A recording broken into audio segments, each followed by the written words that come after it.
big fight. No problem. No problem. This will be the biggest upset since Sonny Liston. And I think it is befitting that I go out of boxing just like I came in, defeating a big, bad monster that nobody could destroy. A hard punch. I'm the underdog. If he hits me, I'm in trouble, like the Sonny Liston fight.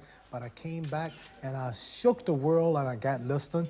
Now it's 10 years since Sonny Liston. I'm meeting another big, bad, strong monster knockout artist that beats everybody. Sonny Liston knocked out Patterson twice, and I was supposed to fall, but he didn't knock me out. Because he could hit hard, but he couldn't find nothing to hit. George Foreman knocked out Ken Norton, knocked out Joe Frazier. True, I didn't knock him out, but I'm so fast, I'm so hard hit, I'm so scientific. I'm a total different man from Frazier and Norton. Listen, David, when I meet this man, if you think the world was surprised when Nixon resigned, wait till I whip Foreman's behind. I'm telling you, David, I'm down to 215 pounds. Right now, I said it when 215. I'm fight weight already. I usually train 6 weeks for fight. I've trained 4 months for fight. I'm chopping trees. I've done something special. I've wrestled with an alligator. I've tussled with a... I believe you totally. I believe you completely. I have tussled with a whale. I done handcuffed lightning, throw thunder in jail. Now, you know I'm bad. Only last week, I murdered a rock, injured a stone, hospitalized a brick. I'm so mean, I make medicine sick. Man's in trouble.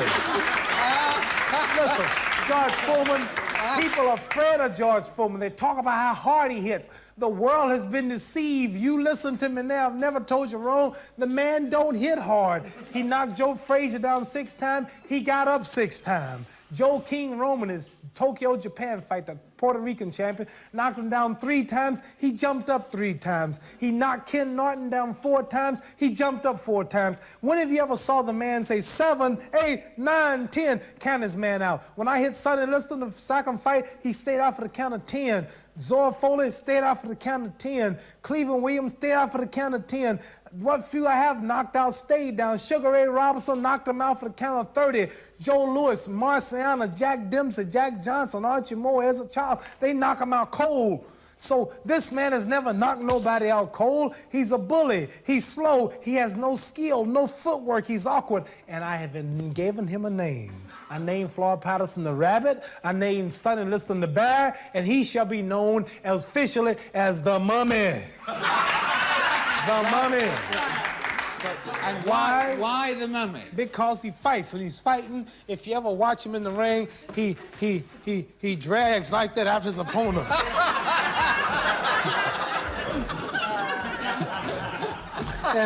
And how's a mummy gonna catch me? When you're fighting a mummy, you just keep a step ahead of the mummy. Yeah. See? You're moving. Just move on the mummy. No, mummy, I'm over here. No, mummy, I'm over here.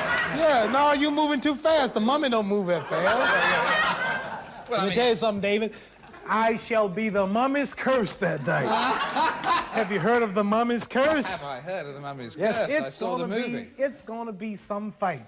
The greatest fight, the greatest event of all times. When I get to Kinshasa, Zaire, in Africa, 2 billion people will watch the fight, and that's 10 times the population of America. That's like a country 10 times bigger than America. 2 billion people, I found out, will fill, to give you an idea how many people it is, 2 billion people will fill an arena of 100,000 seats every night with new faces for 170 years.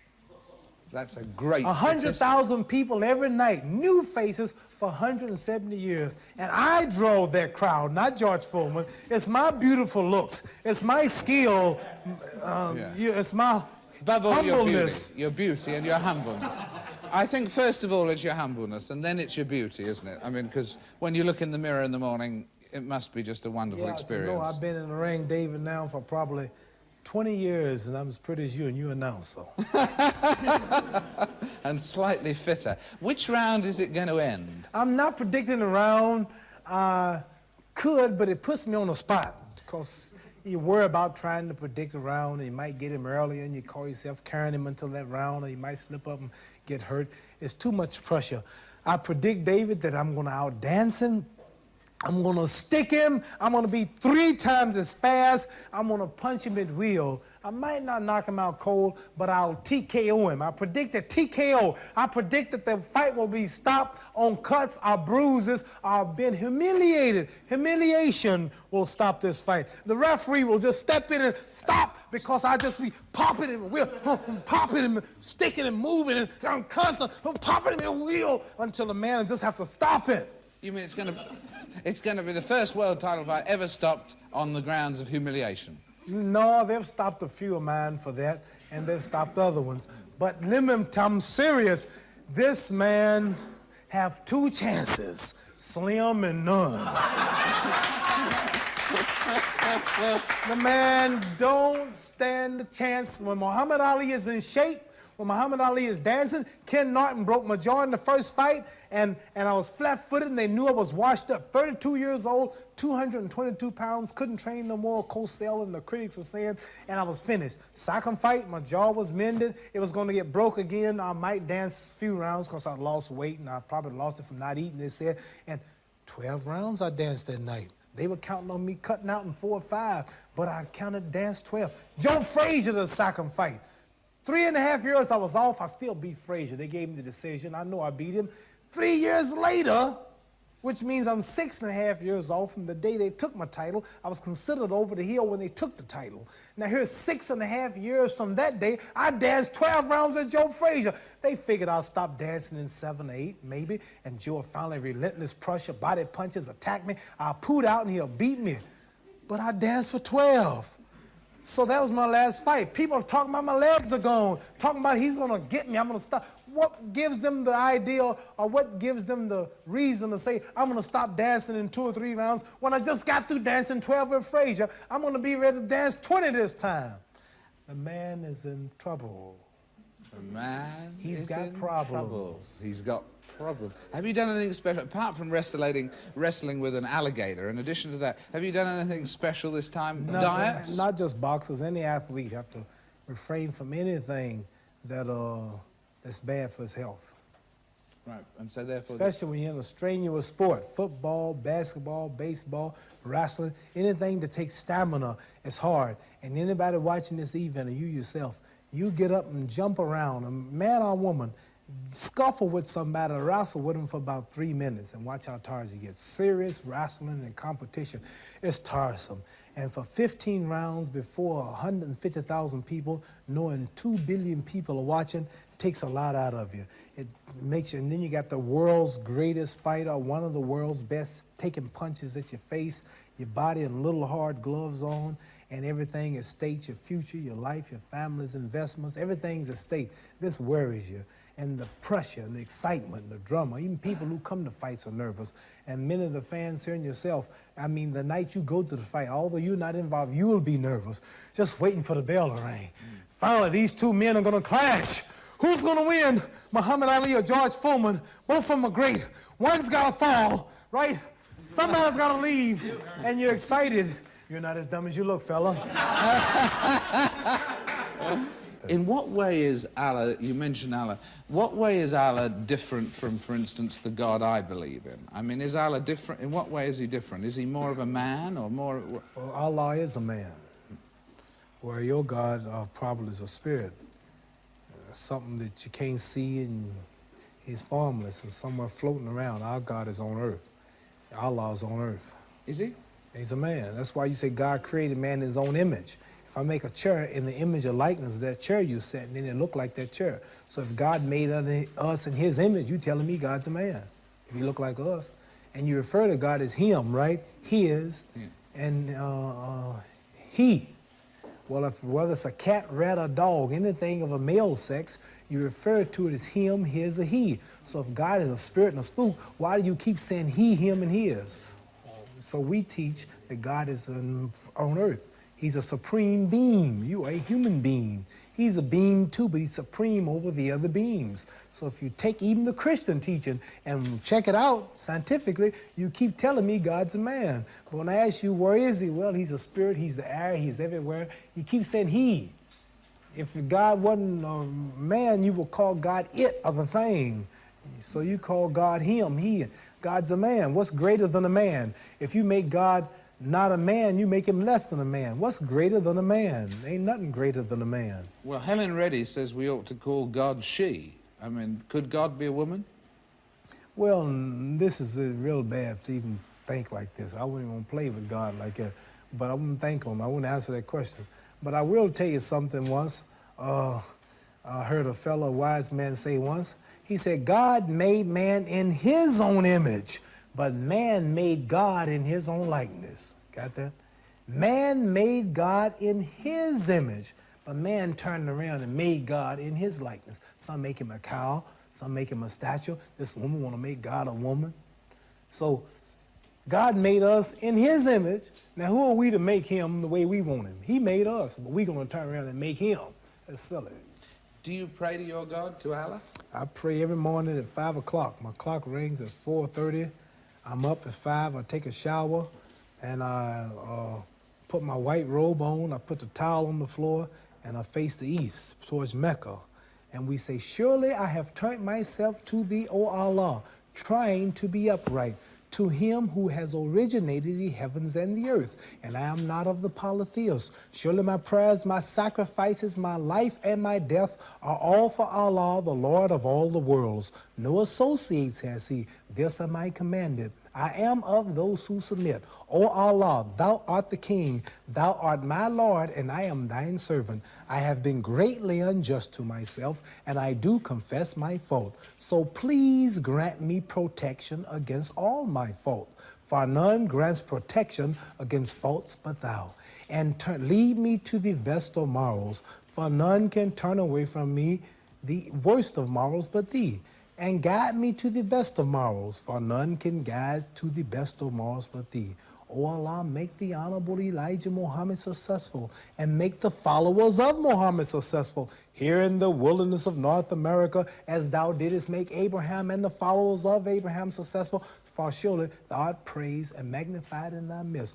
O Allah, bless Muhammad and bless the followers of Muhammad here in the wilderness of North America, as thou didst bless Abraham and the followers of Abraham, for surely thou art praised and magnified in thy midst. And ain't nothing no beautiful than getting up in the morning, brushing your teeth, washing out your mouth, taking the sin and the evil out that you've gotten from this world, comb your hair, wash the dirt out of your hair, clean your ears, all parts of your body, put a clean white robe on, don't even stand on the dirty floor, stand on the towel, no shoes on, facing the east, asking the originator of the universe to make me better, make me stronger, give me more power. This is done 5 times a day when I can, especially when I go to bed, another bath, another shower, clean my mouth, pray, and at 5 in the morning, this goes on. And when I'm right. Now, I didn't do that for the first Frazier fight, nor the first Norton fight. Really? No, sir. My head got big, and I started thinking it was my training camp and my boxing ability that kept me where I was at, and God punished me, and he gave me a good whooping. He broke my jaw in the second fight, and he got me whooped and knocked down in the Frazier fight, and I realized I wasn't that great after all, so I had to get not only together physically, but spiritually. For this fight, I've prayed every day for 5 days, 5 times a day for the past 4 months, and everything is perfect.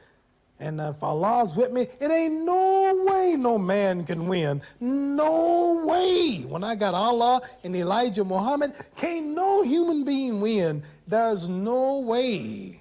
No way. Because I'm representing God. I'm representing the freedom of black people in America. I want to be the one black man who stands up and look at white people and tell the truth, who don't sell them out, who don't Uncle Dom, who don't promote cigarettes, don't promote whiskey, take his fame to uplift his little brother in the ghetto, because all the other movie stars and all the other people that you know, like Dinah Curl one you know, they all are white-minded. They want to marry a white, and they don't think black. And on down the line, the many more I could name, make movies hugging on white women. If they get their fame and they leave their little people. So I'm asking God, Allah, to make me strong, not for me. Don't give me no money. Don't give me the fame. I want to win so I can come home and speak for the brother who's living in rat-infested houses, sleeping on concrete, in the ghetto, can't go on television and speak. So God, I'm your tool. I'm your servant. Let me get this man tonight and go out blasting.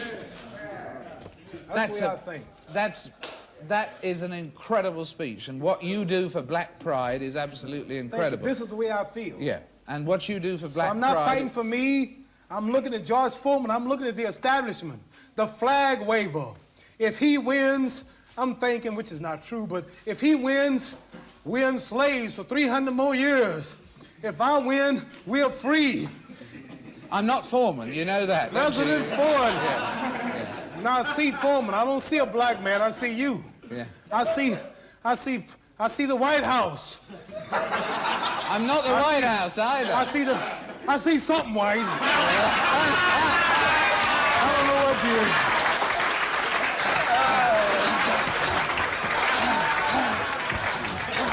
Look, I'm fighting slavery. I want to be free. That's what I'm fighting. Okay, you can be free. You persuaded me. No, but you do fantastic... That's the way I think, too. That's the way I think. I just don't be fighting. I think I got to get my mind like this, see? I'm bucking so many odds and I'm a bad man, so, you know, too much for me to handle. I got to call on the supreme being to step in, to intervene. Same with the Liston fight. I did a lot of praying.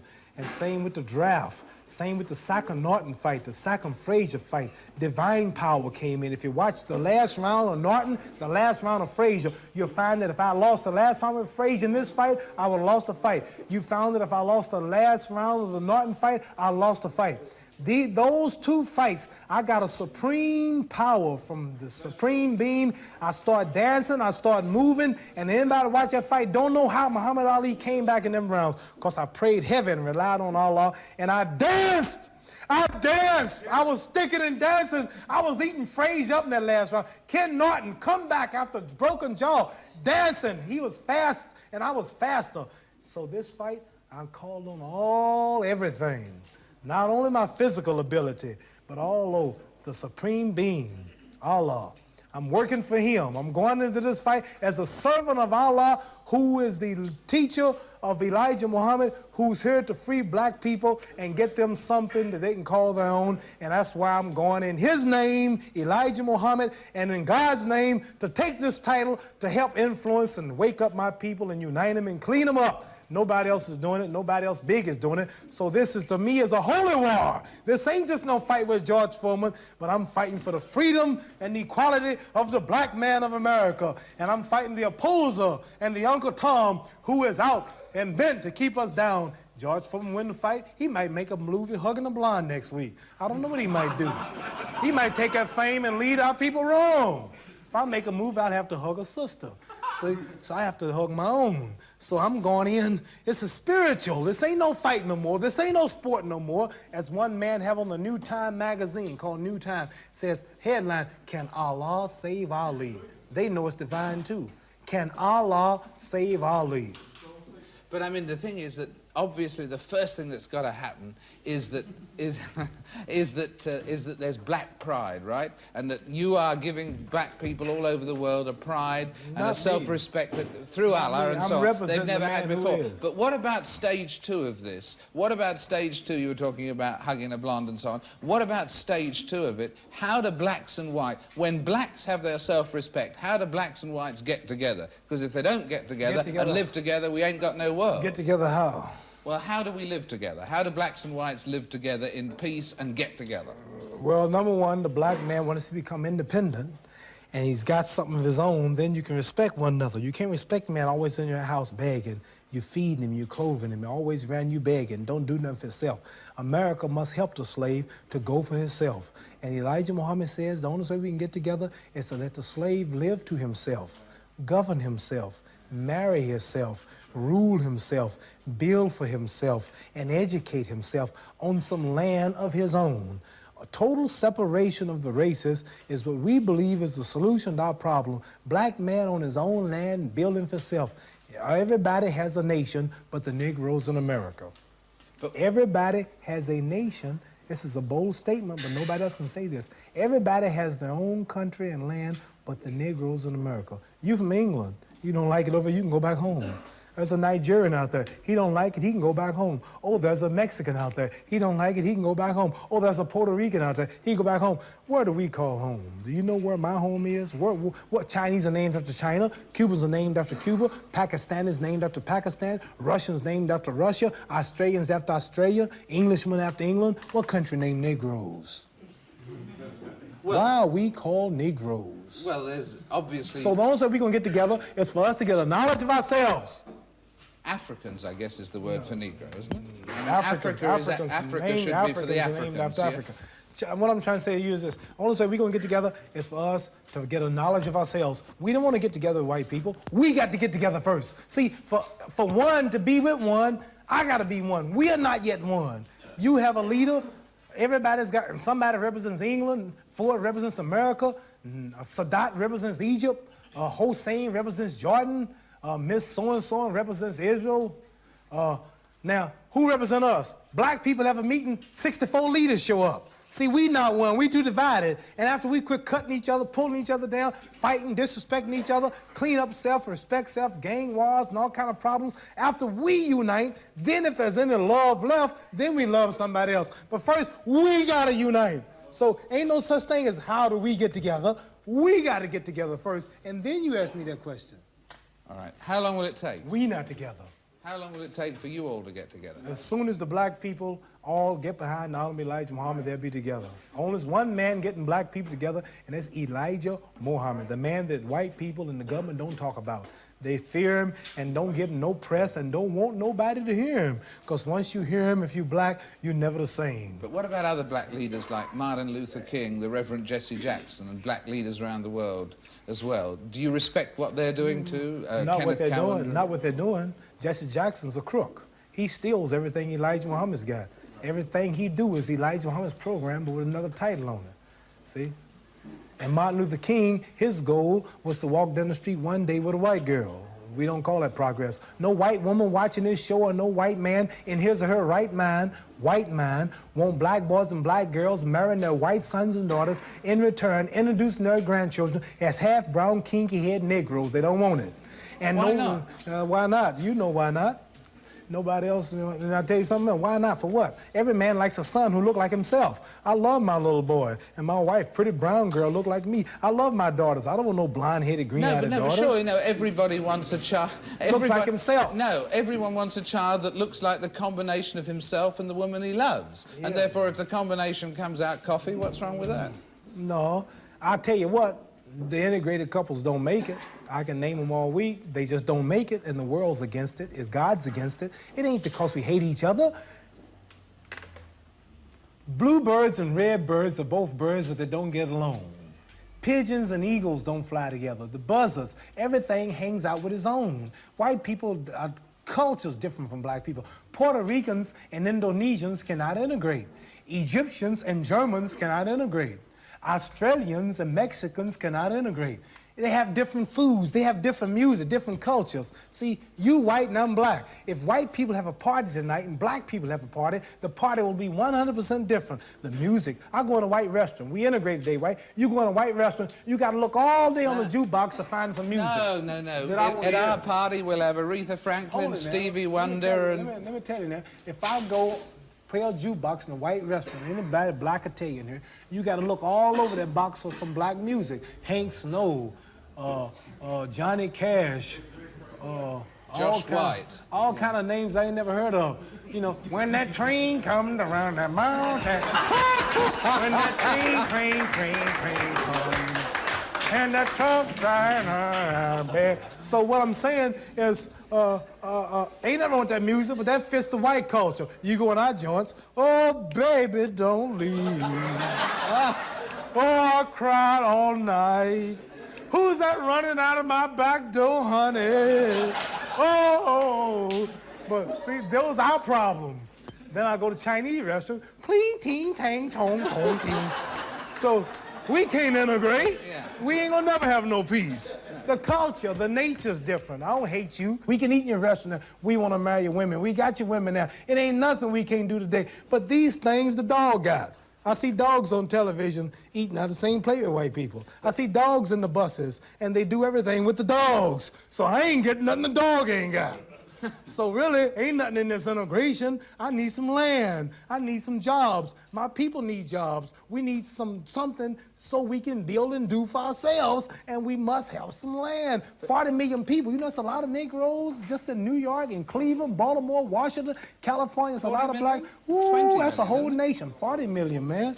They don't tell you the truth about that. They want us to stop having babies. They give them birth control. They're paying black women not to have babies. It's 40 million, now. not 20 million? Yeah, they're paying black women not to have babies now. They got all kind of plans to stop our race. Well, everyone, so when we know all of this, getting into birth so control, now a not man with my knowledge, what can you tell a man like me now? What's your suggestion? Ask your question. Okay, you talking to me, not a dumb Negro or pork chop eater, don't know the truth. I'm free now. I woke up. Now, what are you going to tell me now? I done gave you my solution, some land of my own, doing something for myself like you, England, and America do. Now, I know you're not against the black man. I know you're not against me having my land, are you? I know you English done ruled and slaved forever for a long time. But do you still today don't want me to have my own country and build for myself and govern myself? Would you think that's bad if we thought like that?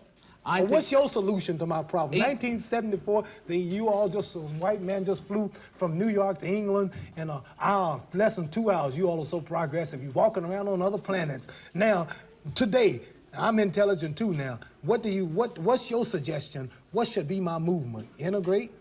Yeah, equal rights in a mixed society. In this society, where you still own the government, you still own the train station, the railroad plant, the lecture plant, these television cameras, you still make all the food, you control everything, and I'm like a leech on a dog's back. All I can do is just wait for you. I can't do nothing for myself. Integrating it in your society don't mean I'm doing nothing for myself. You doing it all. I want to do something for myself. I'm tired of depending on you. You might get broke one day. Your stores might close. Your gas pumps might cut off again. I'm relying on you now. Can I have my own land and country? Well, you've got your own freedom here, for instance. I know you're luckier than many black people in America, but you're your own boss. I'm speaking for my nation. See, I know, I appreciate that. If I was representing just me, I wouldn't be talking like this, because I got it made. I'm talking for my brothers who's out there. But I just don't see how, Mohammed, I don't see how you can slice up America into bits and get all the whites in one area and all the blacks in another. Then we leave then. We leave. But they'd miss you. I know it.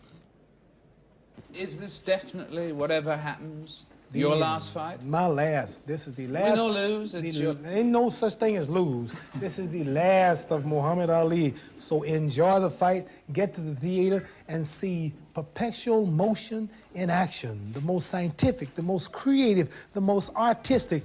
I'm an era. I'm not just boxing retired. This is an era going out. The most talked about, the most colorful, the most wisest mentally, the most controversial, the boldest, most courageous, the greatest fighter, the best looking physically of all times. This will be the last Rumble, and I invite all of you to be there among those of us who dare to dare. To dare, to dare, to dare.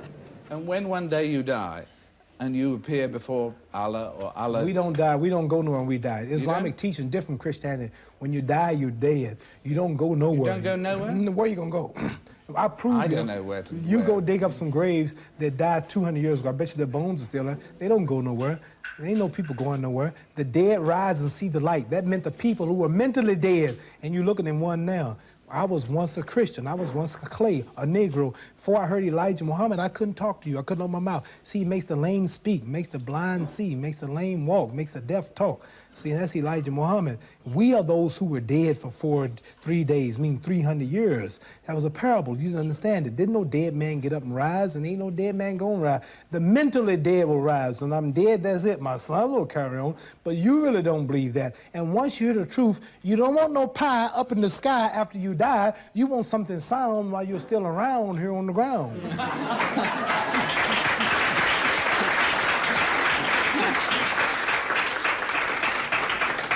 I was going to ask you, got any poems for our audience, and you've given us one just ad lib. Yeah, I wrote something once, and it's titled Truth. Explains what I'm saying now. You could probably close on this. It says, the face of truth is open. The eyes of truth are bright.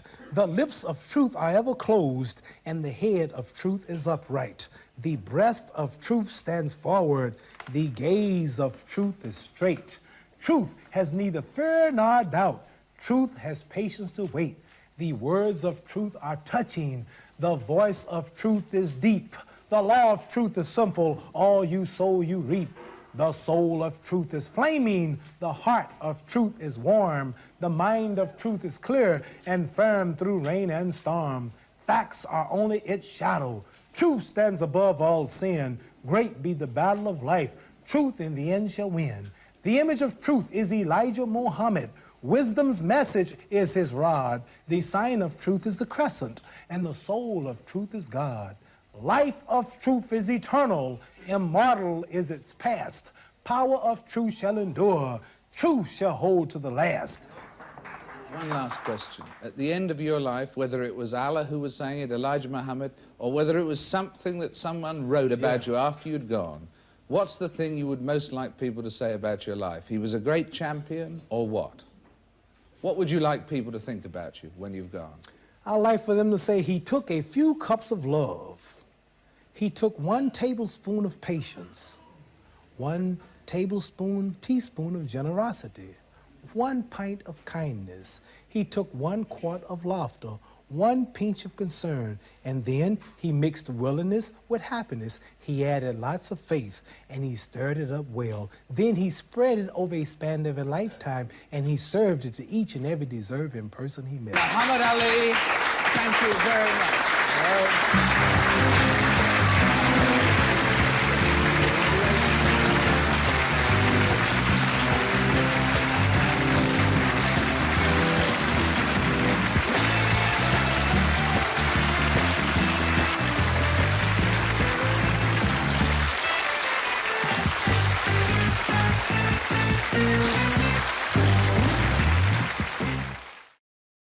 Never knock nobody out cold. He's a bully. He's slow. He has no skill, no footwork. He's awkward. And I have been given him a name.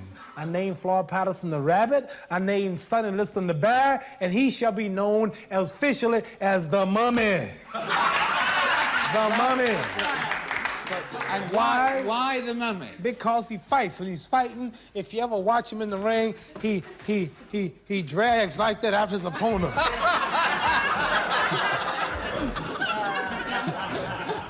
And how's a mummy gonna catch me? When you're fighting a mummy, you just keep a step ahead of the mummy. See? Yeah, just move on the mummy. No, mummy, I'm over here. No, mummy, I'm over here. Yeah, no, you're moving too fast. The mummy don't move that fast. Let me tell you something, David. I shall bidden that I go out of boxing just like I came in, defeating a big, bad monster that nobody could destroy. A hard punch. I'm the underdog. If he hits me, I'm in trouble, like the Sonny Liston fight. But I came back and I shook the world and I got Liston. Now it's 10 years since Sonny Liston. I'm meeting another big, bad, strong monster, knockout artist that beats everybody. Sonny Liston knocked out Patterson twice, and I was supposed to fall, but he didn't knock me out. Because he could hit hard, but he couldn't find nothing to hit. George Foreman knocked out Ken Norton, knocked out Joe Frazier. True, I didn't knock him out, but I'm so fast, I'm so hard hit, I'm so scientific. I'm a total different man from Frazier and Norton. Listen, David, when I meet this man, if you think the world was surprised when Nixon resigned, wait till I whip Foreman's behind. I'm telling you, David, I'm down to 215 pounds. Right now, I said here we're in 215. I'm fight weight already. I usually train 6 weeks for fight. I've trained 4 months for fight. I'm chopping trees. I've done something special. I've wrestled with an alligator. I've tussled with a... I believe you totally. I believe you completely. I have tussled with a whale. I done handcuffed lightning, throw thunder in jail. Now, you know I'm bad. Only last week, I murdered a rock, injured a stone, hospitalized a brick. I'm so mean, I make medicine sick. Man's in trouble. Listen.